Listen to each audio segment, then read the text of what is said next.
ভারত ও পাকিস্তানের মধ্যে আবারও চরম উত্তেজনা শুরু হয়েছে। সীমান্ত এলাকায় দুই দেশের সেনাবাহিনীকে সর্বোচ্চ সতর্ক অবস্থায় রাখা হয়েছে।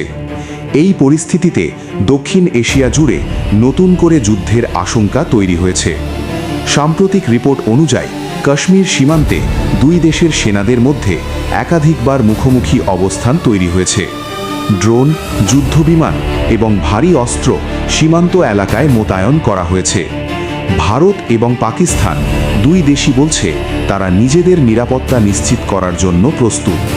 বিশেষজ্ঞরা বলছেন, যদি এই উত্তেজনা নিয়ন্ত্রণের বাইরে চলে যায় তাহলে এর প্রভাব শুধু ভারত ও পাকিস্তানেই সীমাবদ্ধ থাকবে না, পুরো এশিয়া এবং বিশ্ব অর্থনীতিতেও এর বড় প্রভাব পড়তে পারে।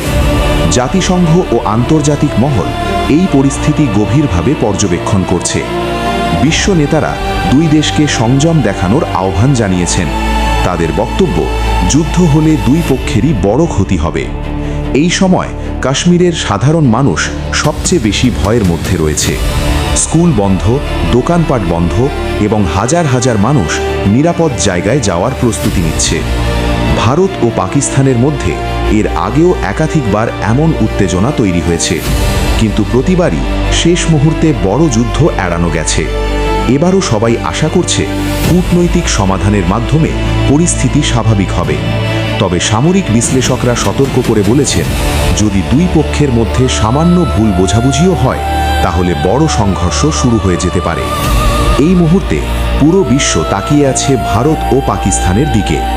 আগামী কয়েক ঘন্টা এবং কয়েকদিন এই অঞ্চলের জন্য অত্যন্ত গুরুত্বপূর্ণ।